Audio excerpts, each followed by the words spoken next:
Magandang araw, Tito Makoy. Magtatago ako sa pangalang Wigbert. Ang kwento ng pag-ibig ko ay karaniwang kwento lang, bagamat kakaiba ito kasi kwento ng relasyon ng pareho lalaki. Ang totoong buhay nga talaga, ibang-iba sa fairy tale. Kadalasan hindi happy ever and after. Tito Makoy, marahil mas marami sa mga kwentong kagaya ng kwento namin ni Indong, yung mga dating malalapit na magkaibigan mula pa pagkabata ang nagkakaroon ng kakaibang ugnayan. Hindi ako sigurado, ngunit sa mga napakinggan kong kwento ng nagpadala sa iyo, ilan sa kanila o kaya mas marami sa kanila dati nang magkasama, magkaibigan at magkasangga mula pa pagkabata.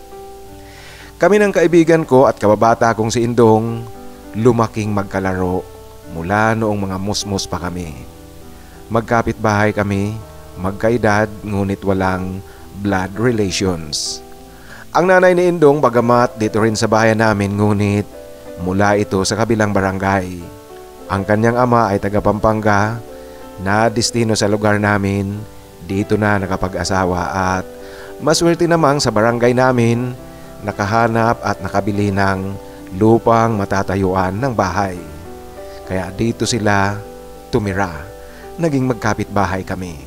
Si Indong ang panganay sa kanilang magkakapatid. Ako naman ang bunso sa amin. Nang lumaki, nagbinata kaming dalawa, magkaibigan talaga. Dekada 80 pa yun, Tito Makoy. Alam nyo po, noong panahon na iyon, ang mga nayon ay matatawag talaga nating malayo pa sa kabihasnan. Kasi hindi pa ganito ka-advance ang technology na ginagamit natin ngayon.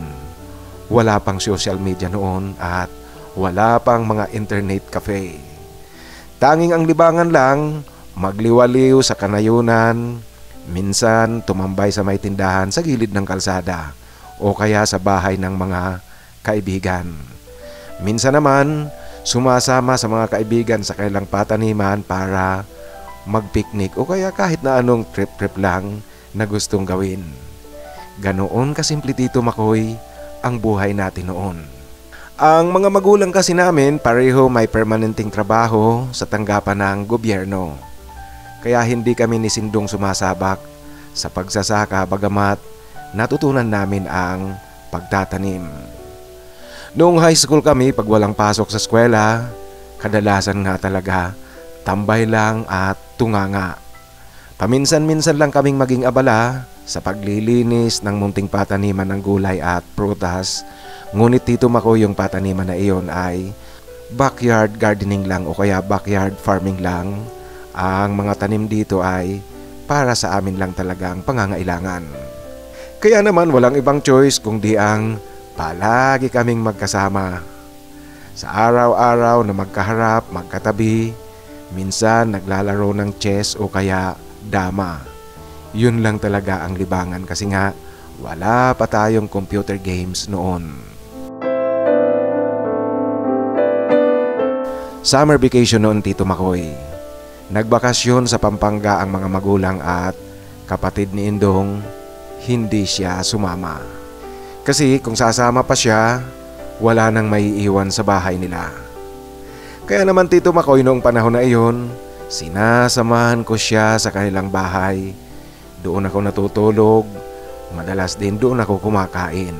Tanging drama sa radyo ang aming pinakikinggan sa gabi. Minsan nagbabasa ng comics.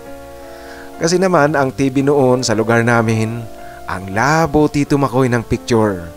Mahinang mahina ang signal, parang anino lang ang makikita mo. Ito'y sa kabila ng ang mga antena noon, inilalagay na talaga sa mga matataas na bahagi. Mantakin mo, Tito Makoy, isang lawiswis ng kawayan, yan ang ginagamit na poste ng antena, ngunit wala pa ring epekto sa signal ng telebisyon. Noong panahon na yun, Tito Makoy, hindi pa naman kami umiinom ni Indong kasi high school pa lang kami noon. Subalit alam niyo po, sa ilang gabing pagtatabi namin sa tulugan, magkasama, walang malinaw na kwento kung paano kami nagkaroon ng sekretong ugnayan. Basta Tito Makoy, dumating na lang kami sa oras na nagawa namin ang napakasikretong bagay. Lihim na kaming dalawa lang talaga ang dapat makaalam. Basta Tito Makoy, kapwa kami naanod ng aming pakiramdam. Kaya kung meron kang tatanungin sa amin kung paano nag-umpisa, anong nangyari, pareho kami walang maisasagot. Sa una, yung ginagawa namin, trip-trip lang kasi pareho kami binatilyo. Pareho tumutuklas, sumusubok sa iba't ibang bagay at pareho mapusok. Ngunit Tito Makoy, mula noong gabing nagawa namin ang isang bagay na di namin inaasahang magagawa, di na namin ito natigil. Noong nasa bakasyon ang kanyang mga magulang at kapatid, lagi-lagi kami ni Indong na nagsasaya. Ngunit noong bumalik na ang mga ito, bibihira na lang. Subalit kung magkakaroon at nagkakaroon kami ng pagkakataon, talagang hindi rin namin pinapalampas. Sa sekreto namin, lalo naming napagtibay ang aming kaisipang pagtakpan ang bawat isa. Kaya Tito Makoy, talagang pinagtatakpan namin ang bawat isa kahit sa anong bagay. Magkasangga na kami. Pareho naman kami lalaki, Tito Makoy. Ngunit sadyang naging kagawian na namin ang pribadong bagay pag meron kaming pagkakataon. Sa kabuuan, masaya kami sa aming kakaibang pagkakaibigan nitong si Indong. Ngunit Tito Makoy, naputol at natigil ang aming ginagawa, ang aming ugnayan, at nalungkot kami pareho noong magtapos na kami ng high school. Ako kasi sa Manila na napadpad para pumasok sa college. Si Indong naman nagpatuloy sa probinsya namin. At sa hindi inaasahang pagkakataon, pagkatapos ko ng 1 taon sa college sa Manila, isinama na ako ng uncle ko sa Iloilo para samahan ko ang kanyang biyanang lalaki. Ang biyanang lalaki kasi ng uncle ko, Tito Makoy, biyudo na rin ito, meron ng dementia. Iisa lang ang kailang anak, tanging ang asawa lang ng uncle ko, ngunit ang mga ito ay nasa Australia na nakatira. Meron silang binabayarang isang private nurse, buong maghapon ito ang nag-aalaga, ngunit sa gabi, ako ang kasama ng biyanan ng uncle ko. Sa kasamaang palad nga, Tito Makoy, bago ako nakapagtapos ng college, pumanaw ang biyanan ng uncle ko. Ganoon pa man, tinuloy ko na rin ang aking pag-aaral sa Iloilo hanggang sa makatapos ako ng kolehiyo. Sa aking pagtatapos, Tito Makoy, hindi na ako nakauwi sa lugar namin kasi noong panahon na iyon, ang mga magulang ko lumipat na ng Manila. May nabili na kasi kaming bahay sa Manila, binili ito ng kapatid kong nasa Sweden. Ang mga magulang ko, Tito Makoy, maagang nagretiro at sa Manila na namimirmihan. Kasi nga, Tito Makoy, ako ang bunso sa aming magkakapatid. Ang naiwan na lang doon pala sa bahay namin sa probinsya ay ang isa kong kapatid na meron na ring pamilya. Siya ang nakatira sa bahay namin noon. Hindi rin naglaon, Tito Makoy, noong magtapos ako ng college, napadpad na ako sa Australia. Dito na nakapagtrabaho at dito na nanirahan mula noon. Ngunit Tito Makoy, sa mga panahong nagdaan, mula nang maghiwalay kami ng landas ni Indong, bagamat wala kaming pangakong binitiwan, walang usapang napagkasunduan, ang mga nangyari sa amin, Tito Makoy, hindi ito nawawala sa aking isipan. Palaging ito ang laman ng aking isipan, Tito Makoy. Kumusta na kaya si Sindong? Namimiss ko rin siya. Namimiss ko ang aming samahan. Yan palagi, Tito Makoy, ang naglalaro sa aking isipan. Marahil nga dahil mula pa pagkabata, kami na ang magkasama hanggang sa nagkaroon kami ng kakaibang ugnayan. Kaya siguro, Tito Makoy, hindi ko maiaalis na palaging maalala. Ang problema, Tito Makoy, sa aming dalawa, sa aming pagsasanga ng landas, pareho kami tamad magsulat. Minsan lang kami nagkaroon ng kumustahan sa sulat. Sa aming mga palitan ng sulat, pareho nakalahad ang aming pangungulila sa bawat isa. Inaalalang palagi yung mga masasayang araw namin noong magkasama kami. May isang pagkakataon, Tito Makoy, Buwan ng Disyembre noon, tuwang-tuwa si Indong nang minsang sumulat ako sa kanya, ngunit sa sulat meron akong isinipit na 200 Australian dollars. Tuwang-tuwa siya, Tito Makoy. Yung $200 na iyon, yun na ang pamasko ko sa kanya. Hindi matapos-tapos si Sindong sa pasasalamat sa akin doon sa sulat na kanyang ipinadala sa akin dito sa Australia. Tito Makoy, sa mga panahong ito, aaminin kong sa panig ko talaga si Indong ang laman ng aking isipan. Kasama na rin ang hangaring sana muli kaming magkasama sa darating na araw at kung posibleng gaya ng dati, mas maganda at mas masaya. Kasi Tito Makoy, hindi ko rin ginagawa ang manligaw dito sa Australia. Noong panahon na nagsusulatan kaming dalawa, pareho kami mga binata pa. Subalit Tito Makoy, sa pag-iiba ng aking trabaho, masyado akong naging busy. Busy talaga ako, Tito Makoy. Tuluyan ko nang nakalimutan ang sumulat kay Indong. Si Indong naman siguro busy rin, hindi na nakakapagpadala ng sulat sa akin. Kaya naputol ang aming sulatan. Matagal na panahon, maraming taon ang lumipas, wala kaming komunikasyon ni Indong. 2004 Tito Makoy, nagbakasyon ako. Sinikap ko talagang makauwi sa amin. So sorpresahin ko si Indong. Inaasahan ko na Tito Makoy na sa panahong ito, meron na itong asawa, meron na siyang pamilya. Ngunit Tito Makoy, pagdating ko sa amin, noon ko lang nalaman sa kapatid ko na matagal na palang umalis sa lugar namin si Indong mula nang mag-asawa ito. Nakatira na sila sa katabing lalawigan. At dahil nga Tito Makoy, gustong gusto kong muli kaming magkita, magkumustahan at magkwentuhan, hinanap ko talaga ang lugar nila. Maswerte naman Tito Makoy na natuntun ko ang kanilang lugar. Isang maliit na bayan din, ngunit ang kanilang bahay ay nasa sentro, hindi na kagaya noong lugar namin noong mga bata pa kami na nasa barangay. Sa aking pagbisita kay Indong, dala-dala ko ang dalawang lumang larawan namin noong high school. Restored ito Tito Makoy at laminated. Malinaw na malinaw. Kasama ito sa mga regalo at pasalubong ko sa kanya. Sigurado ako Tito Makoy, tatawa at mangingiti itong si Indong pag nakita niya yung larawan namin noon. At pagdating ko nga sa bahay nila, dinatnan ko ang kanyang asawa at dalawang anak. Pagpasok ko Tito Makoy sa bahay nila, ang unang tumambad kaagad sa aking mga mata ay ang larawan naming dalawa noong high school na nakasabit. Alam mo Tito Makoy, natawa ako kasi mga patpatin pa ang itsura namin noon. Ngunit Tito Makoy, na-touch din ako kasi nakita ko ngayon na inaalagaan pala ni Indong ang souvenir naming dalawa. Yung litrato naming iyon na nakasabit sa sala ng bahay nila. Nakangiti ako Tito Makoy habang tinitingnan ko ang larawang iyon. Subalit Tito Makoy, sa paghaharap namin ng kanyang asawa, malungkot ang sumalubong sa akin. Kasi nalaman ko sa kanyang asawa na mahigit na palang 3 taong pumanaw si Indong. Alam mo Tito Makoy, gumuho ang lahat sa akin nang marinig ko sa kanyang asawa na pumanaw na pala si Indong. Ang inaasahan kong reunion namin, wala na. Ang plano kong sorpresahin siya. Alam niyo po, ako ang nasorpresa. Kung tutuusin Tito Makoy, matagal na kaming hindi nagkita. Dapat hindi na ako gaanong apektado sa kanyang pagkawala. Ngunit Tito Makoy, hindi ko maipagkakaila.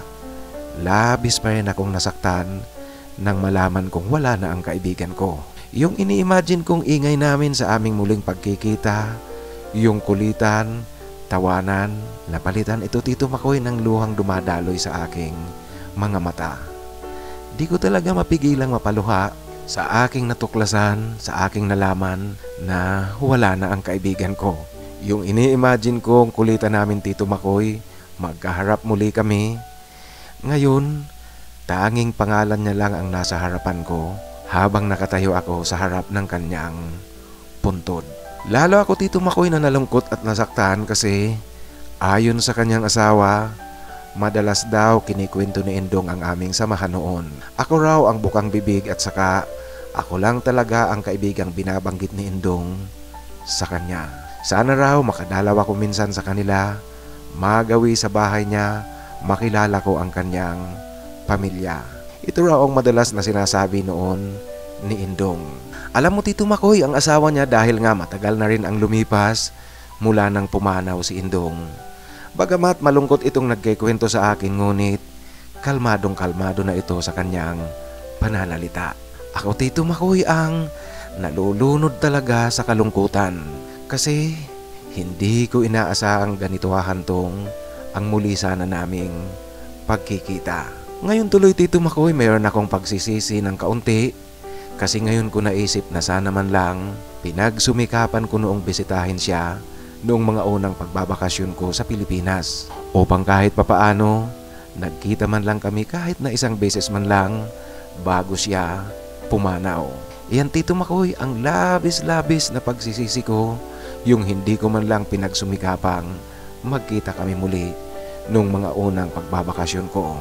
Siguro ang saya-saya namin, siguro masaya ang kaibigan kong nabisita ko siya, muli kaming nagkita at nakita ko ang kanyang pamilya. Kaya Tito Makoy, habang nakatayo ako sa harap ng kanyang puntod, di ko talaga maiwasang maluha. Di ko rin maiwasang muling balikan sa aking isipan yung mga magagandang alaala namin noon, yung kulitan, kwentuhan ng mga pangarap namin at kasama na yung masasayang oras na pinagsasaluhan namin noon.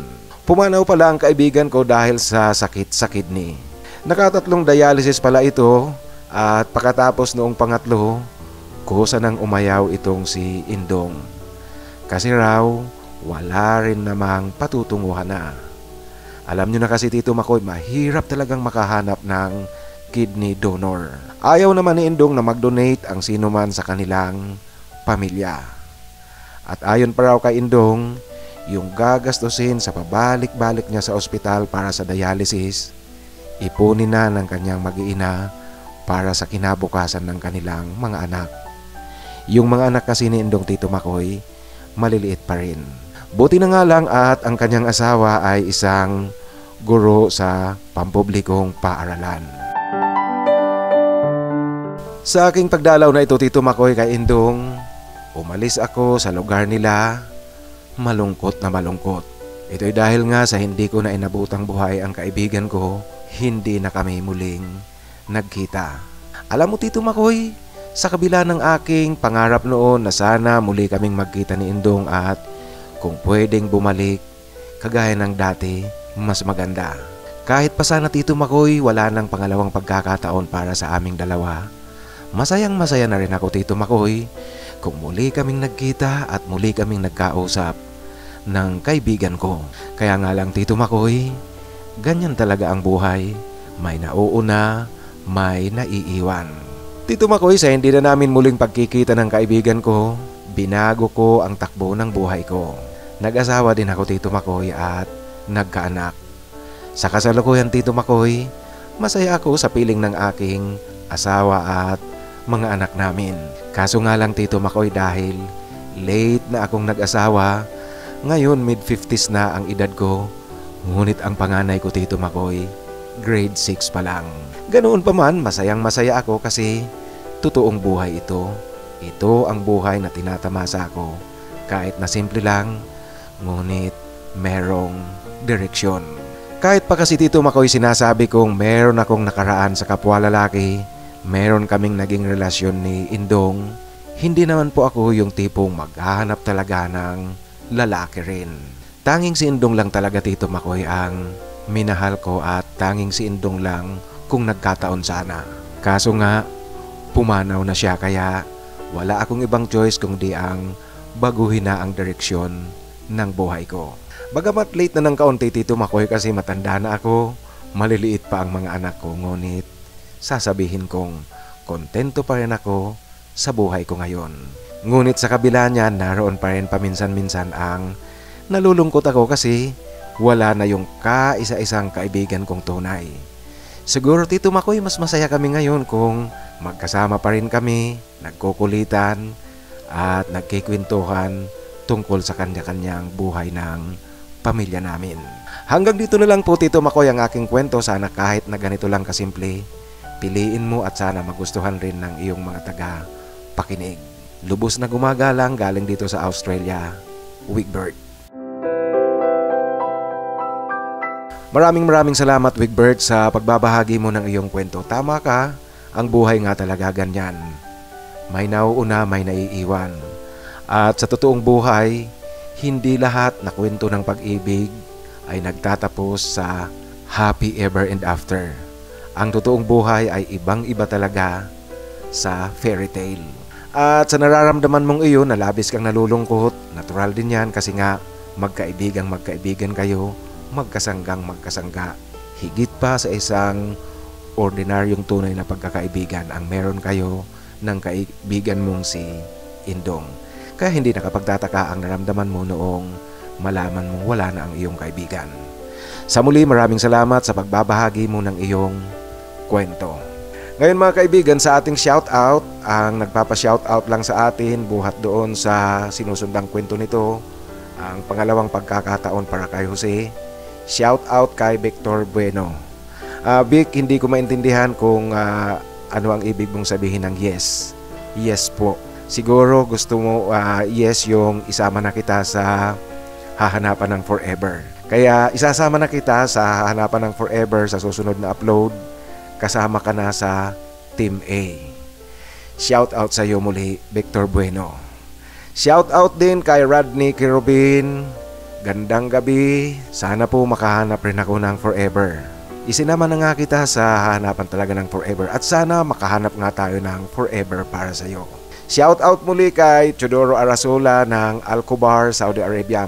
Maraming salamat Teddy sa tuloy-tuloy na pakikinig at shoutout din kay Adon Vlogs. Ngayon mga kaibigan, sa ating hinahanapan ng forever, ang Team B ang babasahin ko ngayon.